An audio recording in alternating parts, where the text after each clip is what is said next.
Welcome to another episode of Pursuit. We'll be wrapping up our talk on the... Did we title this series? We did not. We didn't. We'll be finishing up this conversation. Don't you worry. We'll be finishing it up. But before we do that, we're going to do a quick little BuzzFeed quiz, all right? It should be on your screen at some point. All right, so the question is, the title of the quiz is, would I be friends with you? Eat at a buffet. Eat at a buffet to find out. But my question that I posed to the team was, do I want to be friends with this person? To begin with. I don't know. All right, so is it on the screen? I believe so. All right. What are you having for breakfast? Avocado toast, pancakes, coffee, or a smoothie? Excuse me. You can only have one? Like, yeah. coffee or like you can't have both? Like, I understand the smoothie is like a meal replacement, but you can't. I'm going to have the coffee, and I'm going to pretend that it's an iced coffee. I'm going to do a smoothie because I don't really do breakfast. Well, I'm doing coffee too. Morning snack, fruit, cupcakes, cheese and crackers, fruits. Why is fruit twice? Oh, you're right. Who's having cupcakes as a morning snack? Hey, I was don't gonna you worry pick about I'm it. not knocking it. I'm just saying. I am offended. Yeah, I was who's going to pick doing it. that? Me. I've done it. I'll do it again. Yeah. I'm going to do it right now. I'm picking cupcakes. I'm picking the fruit with bananas. I don't Ew. like bananas. Bananas are Bananas gross. are my favorite fruit. There's also honeydews in that one. I could do it. Yeah. Oh, I guess What? the other one is solely berries. They're disgusting. Oh, I thought the other one would be I like don't a do parfait. nanners. Ugh. Lunchtime. I'm trying to say it with as much enthusiasm as they have the titles in there. Lunchtime, McDonald's pasta sandwich or rice bowl. Ooh. That looks like curry. It really low does. key. So McDonald's pasta sandwich or curry? I'm gonna do the rice bowl. Chipotle. So the curry. Yeah. I'm going to do pasta. I'm gonna do sandwich. Oh, all different. Time for dinner. Sushi, nachos, shrimp and fries Curry. or curry. Oh. I'm That going was to... like a stew for lunch. Yeah, it was a stew. Stew chicken. All right, so I'm doing sushi. Me too. I figured. I'm between nachos and curry. But you Well, just didn't had you curry just for have lunch. curry? Okay, and She had stew what for about lunch. it? It was a stew. I'm sorry. Jeez.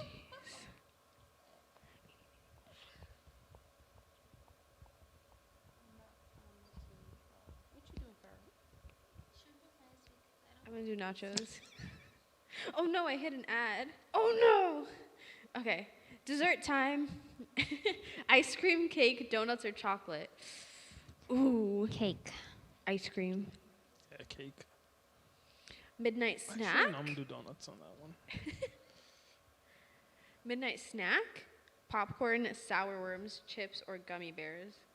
I feel like this is just stuff we would find in your bag. I brought the gummies tonight.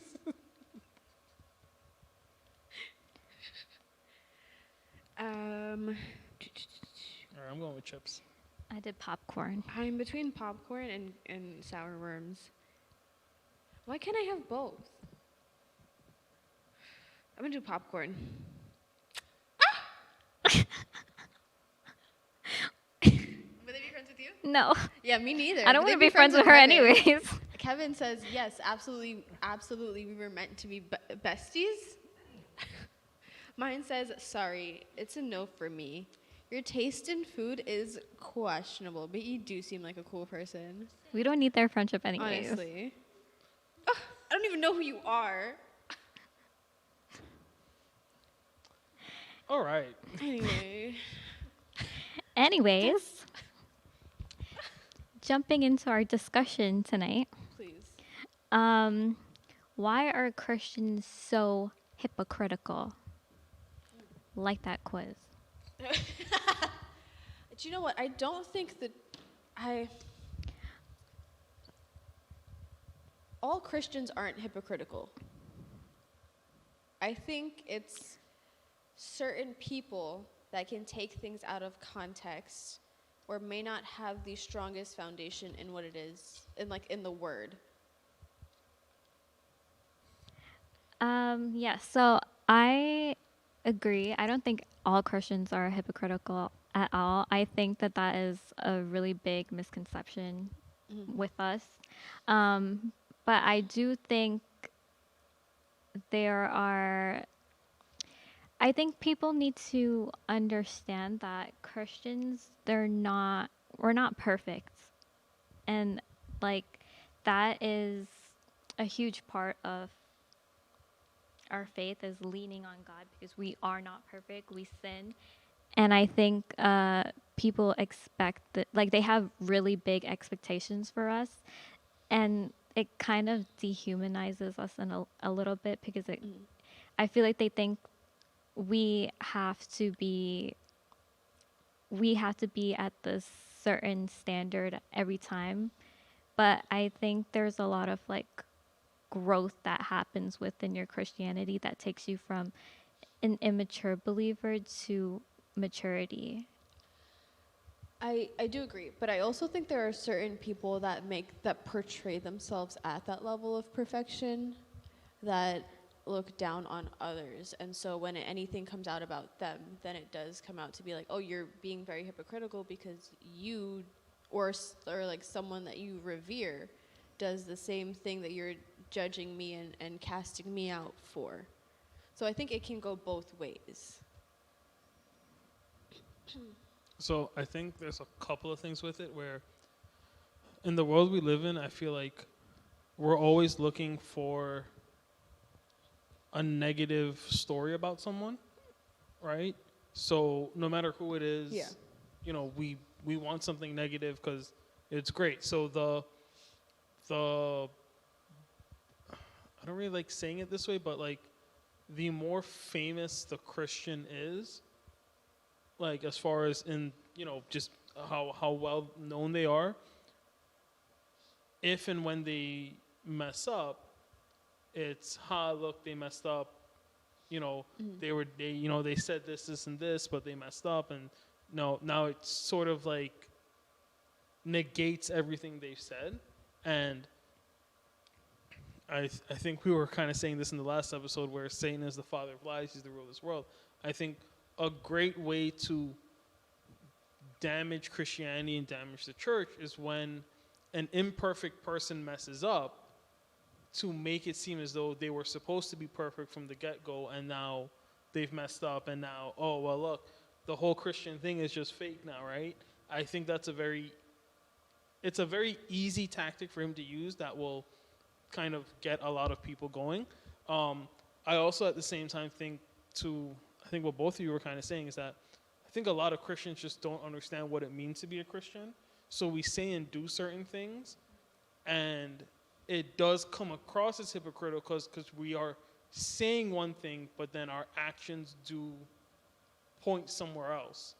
And it leaves other people viewing our lives going, well, those don't gel together, so what's going on here? Yeah, and I think it's important to note that as Christians, we have a really big responsibility that comes with being in this faith. But how do you think we can positively like affect the people around us, like so that they don't feel like have negative misconceptions of us? I think if you live genuinely enough, like to the fact that it's like you're well, I think if you live genuinely, like you're not like actively trying to hide certain things, or you're living like a double life where you're saying one thing but you're doing another, then it'll show throughout your lifestyle and the choices that you're making, and then others will see that in you. But if it's like, but then again, you can't be living a righteous life and then look down on those that may not know better.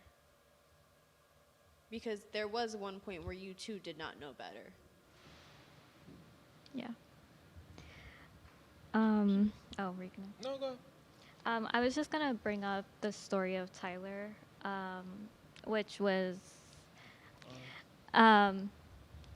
so he was basically this kid that gave a testimony saying that how he was being bullied, and all the people that bullied him were Christians, so that drove him further away from church, and like he basically had like a negative association with Christianity. So like he started like acting out and like what was he, like he was a Satan worshiper, no? So he's Satanist. He tried to like do the opposite. Like Yeah. he would like wear like an upside down cross and things like that, if I remember correctly. Yeah, and basically his mom took him back to church, and then he like interacted with another set of Christians, which changed his whole viewpoint on Christianity. So with that being said, like I think to your point, there, or like from what you were saying earlier, it is,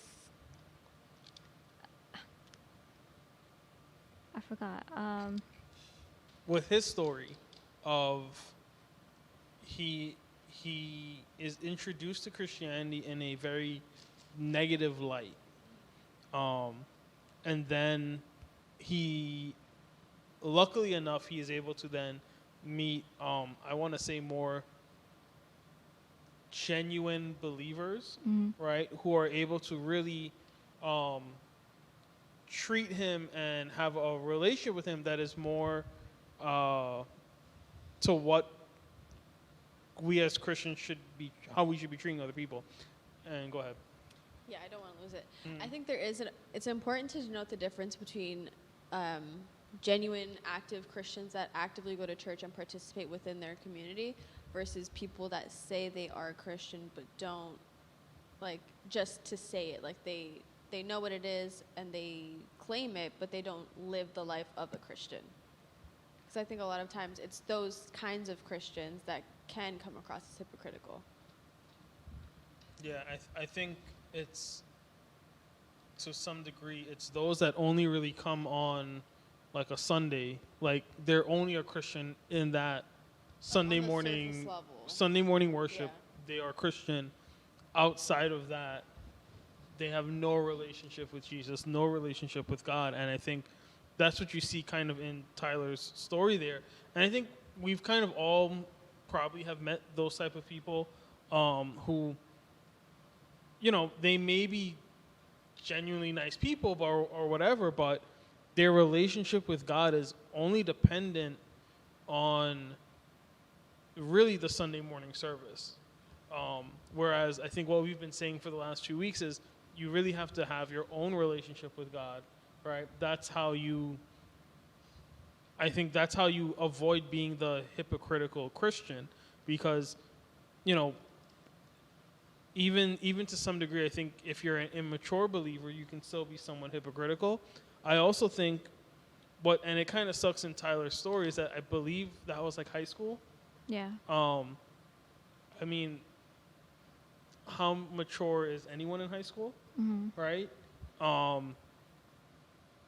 So I think that also has to kind of come into play, because I feel as though if he had maybe met adult believers at that time, he may not have had such a hard time, because part of his testimony is that he went to a youth group where he's probably meeting the youth pastor who's probably going to be older, you know, things like that, who is going to be just mentally more mature and then spiritually more mature, and then, you know, you kind of think that way. So I think that's also a part when people say Christians are hypocritical, where it's like, well, how just genuinely mature is the person that you're dealing with?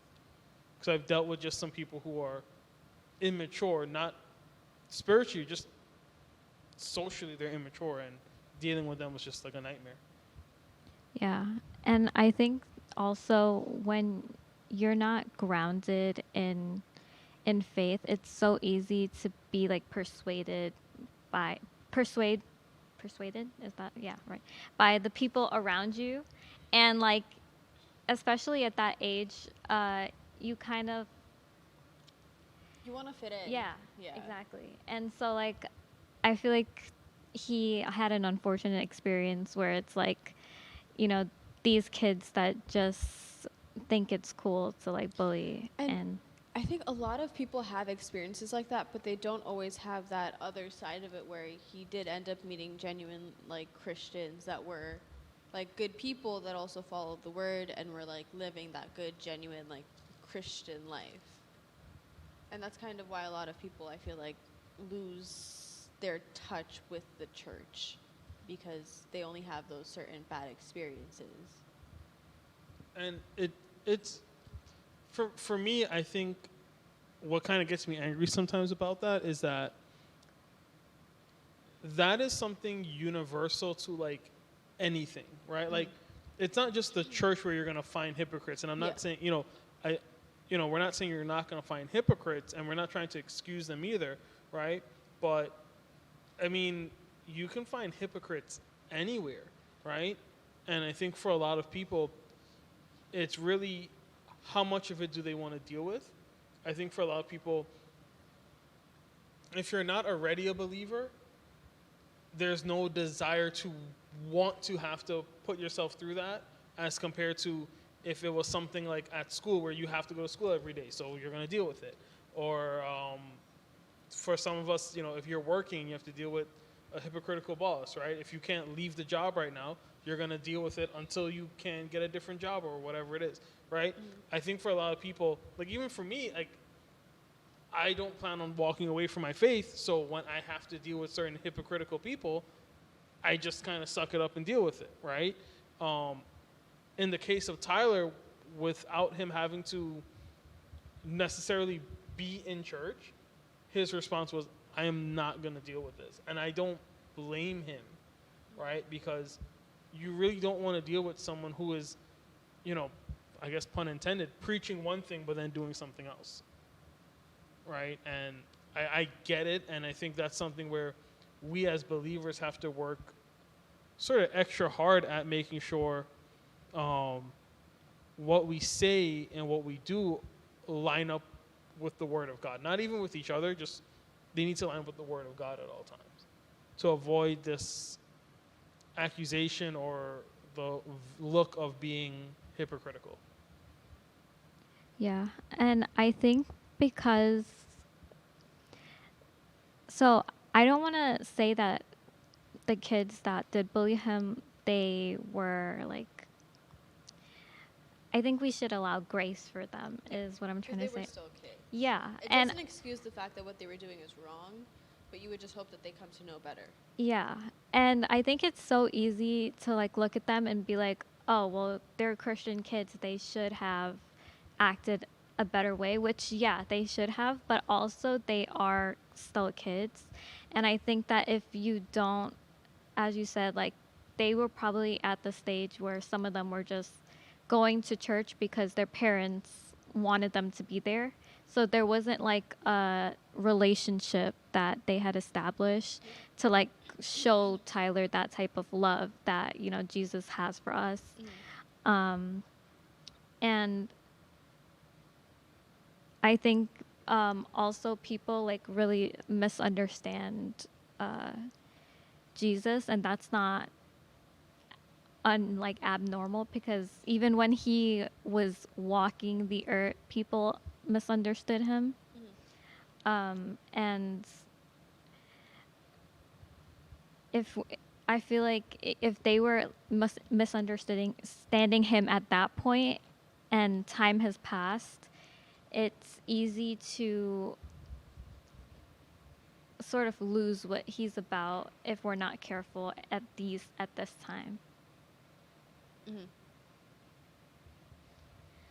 And so one of the things you were saying is, I think it also kind of sucks that, again, using Tyler's example, he may end up. There are people who are going to come across people who call themselves Christian, so you have no reason to believe they're not. But for those that are, I guess we're going to call them genuine believers for tonight, you would realize, oh no, the person you met, they're not really Christian, right? They have no relationship with God. There's nothing there, right? So, but those are the people they may come in contact with, and those are the people who are going to then shape their view as to, oh, well, this is what Christians are like. This is what people who follow Jesus are like. And I think that's one of the things where, again, we as believers always have to be kind of just so careful, right? Because I forget where, but I know it says that we're ambassadors of Christ. So if we're ambassadors of Christ, you know, it's literally saying, hey, we represent him when we go out. So we have to be mindful of the things that we do, right? Like there was a, I think I may have told you guys this story. I may have said it on the podcast or not, but I had a friend who, like, you know, we didn't see each other all of high school. When we get to college, she had become Christian. And she was like, you know, we're just like catching up one day, like, and like in between classes. And she's like, oh my gosh, Kevin, like, you got to come to church with me. Like, your life will never be the same. And I'm like, I've been going to church since you knew me in elementary school. And then she was like, really? And I was like, that stings. That stings a lot. Like, the way she said it, and I was just like, yo, that's not, we don't need to say it, like, call me out like that. But I think part of it was, again, like, was I doing anything that made her think, oh, he's Christian, right? Because I think, like, in Tyler's case, they're doing something that's so far off. You're like, well, this isn't Christianity. But at the same time, I think in my case, I was just kind of like, I don't want to say I was doing something wrong, but like I wasn't maybe like the best example of what a Christian should be as far as showing love and things like that to people, right? So she's like, well, are you Christian? Because in the church she goes to, the people she met, they're so probably like the people Tyler met who are like so outgoing and, hey, you know, like, we love you, and it's like, well, you don't match that, right? And I can understand why she was also very gung-ho about it, and then like a year later she wasn't, but that's a different story. I don't feel so bad about being called out by her now, but we have to edit that out. That's not the real. But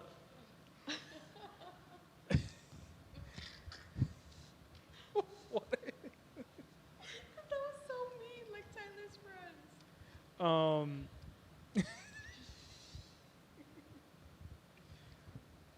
But yeah, so I think, you know,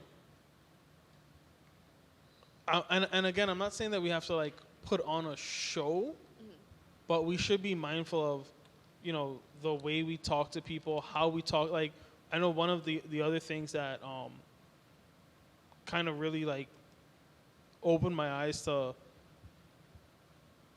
I guess, some ways in which I was hypocritical was, you know, I had friends who weren't believers, and if like something happened in church where like it wasn't like a big deal, but like you're just angry or whatever, you want to vent, so you like vent to your friend, and it's one of those things where like you vent and then like just kind of get out your system, and then you're good and move on with your life. And then I remember one day, you know, vent about whatever, and then it was like a few weeks later, they're like, yo, like, come hang. I was like, oh no, I got to be at church. They're like, why? And I was like, well, like, I'm Christian, like, we go to church. And they're like, yeah, but weren't you just complaining the other day about like this person and that? And I was like, oh, so now they think that all Christians are like this now, and why would you go to church if this person like annoyed you or whatever it was that I was complaining about? And I realized, oh, I need to be careful about how I talk about like other believers now as well. But like, if I were to have a problem with a friend, right, and I'm venting about it, that doesn't mean we're not friends anymore. Right? Is that just me? No. But Yeah, go to the mic. Go to the mic. But I also wouldn't vent about a situation where I'm the only one that knows the ins and outs of the situation.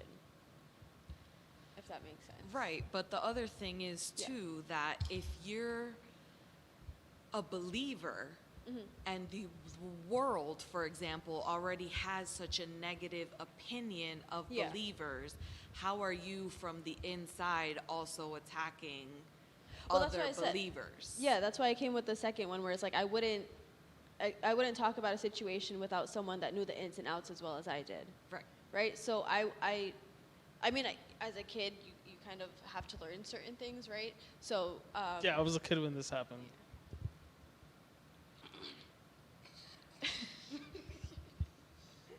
Well, you learn things in life, right? Whenever you do. But I've learned that you don't discuss certain situations with certain groups just because they wouldn't understand it fully. So, like, if me and Chrissy have a problem, right? And I talk about it, like, with Lex, with my sister, she's going to understand certain things versus if I... not fair. What do you mean, which is That's not your fair? sister, but yeah. I'm going to tell my sister whatever I want to tell my sister. That's not what we're talking about right now. No, but But- it makes sense. Though. But if I were to speak about it to someone else that didn't know Chrissy and just said, like, oh, well, she's a person in your church. Why are you going back there if you have a problem with her? They're not going to understand that, like, well, my problem is with Chrissy, not with the church as an institution, right? But that also doesn't go to say that me and Chrissy aren't going to work it out. Like, if you have a problem with a friend, you can have a problem with your friend and maintain a friendship by resolving that problem. But a lot of people kind of, if they're not within the, like, a church or a religious group, they're not going to understand that your issue is with an individual versus the church or the religion. And I think that goes back to my original point that you were trying to remember, which is that I think one of the ways Satan hurts the church is by using these little things against us where it paints a broad picture against all of Christianity. That was the only point I made before you started talking, right? So I think, again, like, and that's what ended up happening to me, right? Mm-hmm. It was someone where, as you were saying, they didn't know enough about the situation. They didn't know, all right, I grew up in the church. I've known this person forever, this and that, right? I'm just annoyed this one Sunday. Next week, it's another service. So, you know, life goes on, right? And to some degree, it's the same thing for some people, like in school or work, right? It's all right, today I was annoyed, you know, the next day when I come in, it's whatever, we kind of just restart, keep going, right? And they didn't understand that. So I inadvertently painted this bad picture of what church is. Yeah. Right? And that was kind of the thing there. I'm so sorry. I don't know if that jogged your memory. It didn't. Not at all. No. So then how would you deal with immaturity within the church? I think you're going to encounter immaturity wherever you are. It's just like a part of life. That was it? Okay. So I think the main thing is discipleship. I think that's how you go from immature to mature within our faith. So I think if you come across someone who is immature, right, and you have you're not the most mature Christian, but you have more maturity than them, you can at least lead them to where you are and as you're growing and things like that. So I do think that is a big part of it, right? Finding people who are immature and just helping them get to that next mature level and kind of pull them out of that place of immaturity. But they also have to recognize that they are spiritually immature and they have to want to become mature. Yes and no. I think not everyone will say they are spiritually immature. They may just recognize that they need to grow. Yeah. Right? So, or just recognize, hey, there's more that I need to know about Christianity and my faith and what the Bible says and what God's word says. So, I think that's just one of the things. Obviously, I think they need to want to grow, right? Because if they don't want to, doesn't really matter what you say. They're going to be in one ear out the other. But yeah, I think the best way to deal with immaturity within the church is to kind of just deal with it head on, right? There's no real way around it that I can necessarily think of. Yeah, and I think in order to get to a place of discipleship, you have to, well, you don't kind of have to, you have to be able to take responsibility for your actions. And I feel like that's it's easier said than done. So some people just don't acknowledge it, as they just like go about it, try and go around it in any way that they can. So like being content in where they are immaturity wise, because it does take a lot of work to get to that point. Yeah, it does take a certain level of maturity to say that I do need to move, like to grow from where I am, and to acknowledge that you aren't at like the top, like the peak of where you should be. Yeah. I knew you were gonna do that. When just going back to the initial question of why are Christians so hypocritical, I think it's really not a question of why, because I think it's unavoidable, right? There's always going to be that one believer that's going to be hypocritical, just because either, as we said, either they're not serious about Christianity, or they're just not at a mature enough level, right, to kind of avoid some of those hypocritical things, thoughts, whatever it's going to be. But I think what we as a church should be focused on, and we as believers should be focused on, is how do we move people from a level of immaturity to maturity, whatever that may look like. And I think it kind of falls on all of us to see that happening and say, hey, no, we gotta change that, because we're all those ambassadors of Christ. Yeah, I was gonna to add on to your point. I think a church is only as strong as, that saying, you're only as strong as your weakest link. And I feel like, to bring up what you said earlier about Tyler, if he had the examples of like older people to like kind of be there for him, even though like the kids were not mature, there are definitely people in the church who can lead him and not sway his view of Christianity so far off. Yeah, there definitely could have been people that intervened earlier in that situation if they were any present. Don't do it. No. Yeah. All right. I'm tired of Kevin. I think they might be as well. So for their sake. Don't talk to my friends like that. After they were uncomfortable with your eye contact. I don't care if they were last uncomfortable. Episode. Right? It's me and the audience. It's right Do here. we not have a voice here? All right. Do you know what? Don't be a bully. Don't be a bully. Stay golden. That's a good sign off. Stay golden.